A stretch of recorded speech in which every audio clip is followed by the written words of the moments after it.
ঘটে। দুইটা কাগজকে এইভাবে পাশাপাশি রেখে যদি এদের মাঝে আমরা ফু দিই তাহলে কি হবে? ওকে, হ্যাঁ, লেটস স্টার্ট।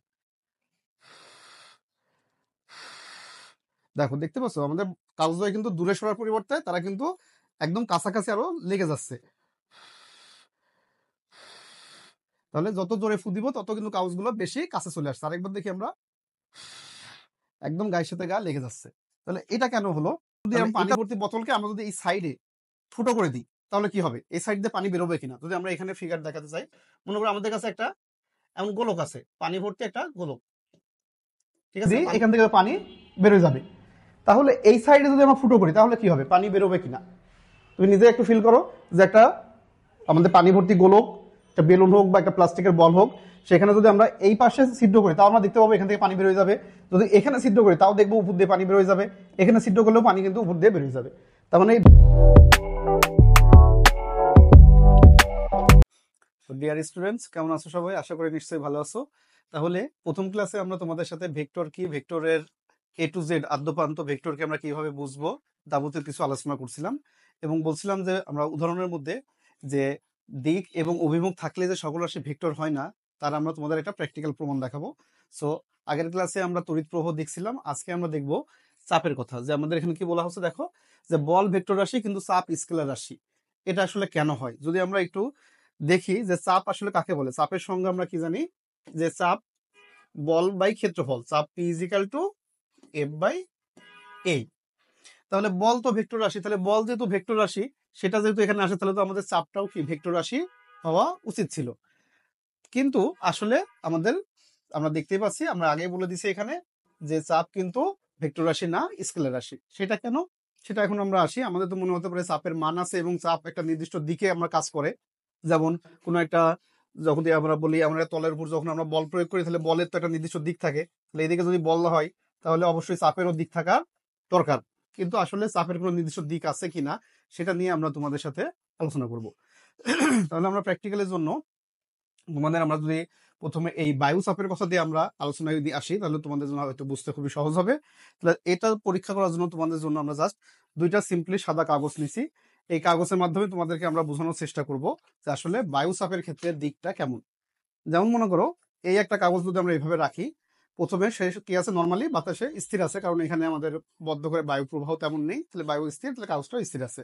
এখন যদি এটাকে আমরা বল দিই, সেটা হাত দিয়ে বল দিই অথবা যদি আমরা একটা ফু দিই, এই যে ফু দিয়ে বল প্রয়োগ করলাম, তাহলে বলের কারণে সে এদিকে গতিপ্রাপ্ত হলো। ঠিক আছে?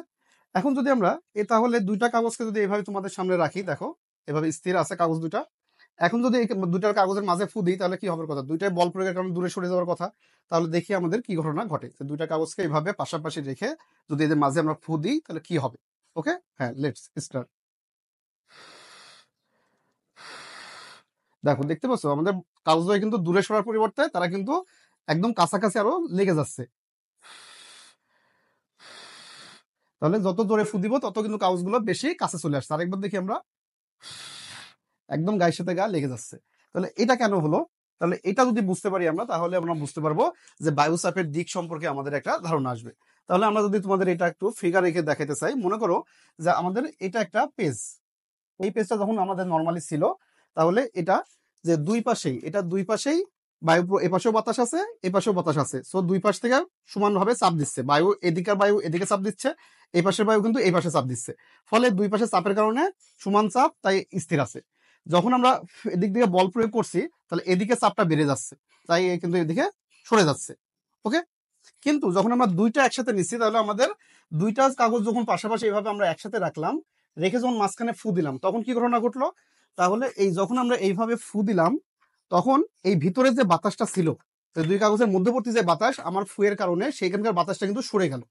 তাহলে ভিতরে বাতাস যখন সরে গেল, তখন কি আছে, শুধুমাত্র এই পাশ থেকে একটা চাপ থাকছে, এই পাশ থেকে, তাহলে দুই পাশে চাপ থাকছে, এই পাশ থেকে এই পাশ থেকে চাপ থাকছে, এই ভিতরে চাপটা কিন্তু জিরো হয়ে গেছে।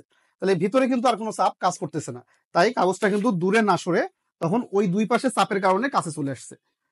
বোঝা গেল? তাহলে এখানে আমাদের দুইটা এইভাবে রাখলে স্থির থাকছে, কারণ যে এর দুই পাশেই সমান চাপ, তার মানে বাতাস কিন্তু শুধুমাত্র আমরা উপর থেকে নিচে চাপ দিচ্ছে না। তাহলে বাতাস বস্তুটা যদি এমন হয়, তাহলে এই পাশ থেকেও চাপ দিচ্ছে, এই পাশ থেকেও চাপ দিচ্ছে।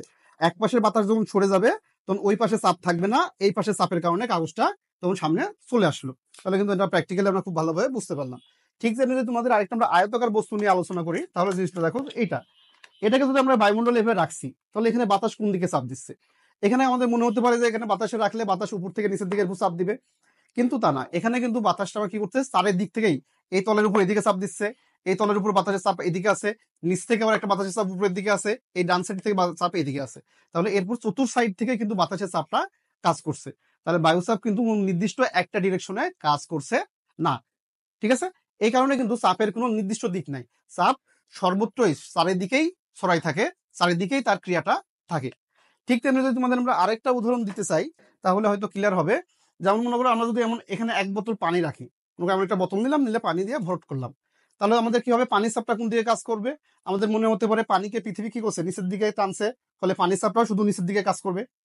এন্ড পানির চাপটা যদি নিচের দিকে কাজ করে, তোমরা প্র্যাকটিক্যালি বলো যে এই এখন যদি আমি পানি ভর্তি বোতলকে আমরা যদি এই সাইডে ফুটো করে দিই, তাহলে কি হবে, এই সাইড দিয়ে পানি বেরোবে কিনা? যদি আমরা এখানে ফিগার দেখাতে চাই, মনে করো আমাদের কাছে একটা এমন গোলক আছে, পানি ভর্তি একটা গোলক, ঠিক আছে? পানি দ্বারা একদম ভরাট করে মনে একটা বেলুনের মধ্যে আমরা পানি রাখছি, রেখে গোলকার শেপে নিয়ে আসছি, বোতলের কথা বাদ দিলাম। এখন যদি আমাদের কি হয়, পানি যদি শুধুমাত্র এর ওজনের কারণে পৃথিবীকে টানছে, তার ওজনের কারণে যদি শুধুমাত্র নিচের দিকে আমরা যদি বলি চাপগুলো নিচের দিকে কাজ করবে, তাহলে যদি আমরা শুধু নিচে ফুটো করে দিই, এখান থেকে পানি বেরোয় যাবে। তাহলে এই সাইডে যদি আমরা ফুটো করি, তাহলে কি হবে, পানি বেরোবে কিনা? তুমি নিজে একটু ফিল করো যে একটা আমাদের পানি ভর্তি গোলক, একটা বেলুন হোক বা একটা প্লাস্টিকের বল হোক, সেখানে যদি আমরা এই পাশে ছিদ্র করি, তাও আমরা দেখতে পাবো এখান থেকে পানি বেরোয় যাবে। যদি এখানে ছিদ্র করি, তাও দেখবো উপর দিয়ে পানি বেরোয় যাবে। এখানে ছিদ্র করলেও পানি কিন্তু উপর দিয়ে বেরোয় যাবে। তার মানে এই ভিতরে পানির যে চাপ, এটা শুধুমাত্র যে নিচের দিকে শুধু একদিকে তা কিন্তু না, এই পানির চাপটা কিন্তু এই পাত্রের চারিদিকে সমানভাবে ছড়িয়ে আছে। সো পাত্রের যেখানেই তুমি ছিদ্র করো, সেখান থেকে পানি ওই চাপের কারণে বের হয়ে যাবে। তাই চাপ আমাদের বলের উপর ডিপেন্ড করলেও বলের নির্দিষ্ট দিক আছে, কিন্তু চাপের কোনো নির্দিষ্ট দিক নাই। চাপ সবসময় চারিদিকেই ছড়াই পড়ে, কোনো একটা নির্দিষ্ট দিকে কাজ করে না। এই কারণে আমাদের বল তো অবশ্যই ভেক্টর রাশি, কারণ বলের নির্দিষ্ট দিক থাকে, কিন্তু চাপের নির্দিষ্ট কোনো দিক নাই। চাপ সবসময় কি হবে, গ্যাসীয় ক্ষেত্রে বলি বা তরলের ক্ষেত্রে বলি, চাপ চারিদিকে সর্বত্র সমানভাবে ছড়াই যাবে। তাই চাপের কোনো নির্দিষ্ট আমরা দিক থাকবে না, তাই চাপ সবসময় স্কেলার রাশি হবে। তাই আমরা এখান থেকে খুব ভালোভাবে আশা করে বুঝতে পারছো যে বল অবশ্যই ভেক্টর রাশি, কিন্তু চাপ কি হবে, চাপ সর্বদাই স্কেলার রাশি হবে, কারণ এখানে চাপের কোনো সুনির্দিষ্ট দিক নেই। আশা করি তোমাদের এরপরে আর কোনো কনফিউশন থাকবে না।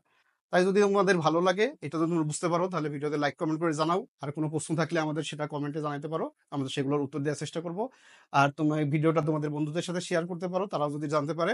এবং পরবর্তীতে আমাদের আরো এরকম অনেক ধরনের বেসিক ভিডিও আসবে। আমরা অনেক ম্যাথমেটিক্যাল ক্যালকুলেশন সহ ভেক্টরের যাবতীয় অঙ্ক, ম্যাথ, সেগুলো সবই আস্তে আস্তে সিরিয়াল অনুযায়ী আসবে। সো আমাদের চ্যানেলে লাইক শেয়ার করে, ইউটিউবে সাবস্ক্রাইব করো, ফেসবুকে ফলো দিয়ে রাখো, যাতে পরবর্তী ভিডিও আপলোডের সাথে সাথে তোমরা দেখতে পারো। ভালো থাকো, পড়াশোনার সাথে থাকো, ফিজিক্সকে শুধু মুখস্থ করো না, ফিজিক্সকে ফিল করে বোঝার চেষ্টা করো। আশা করি ফিজিক্স হবে তোমাদের সবচেয়ে মজার এবং ইন্টারেস্টিং সাবজেক্ট।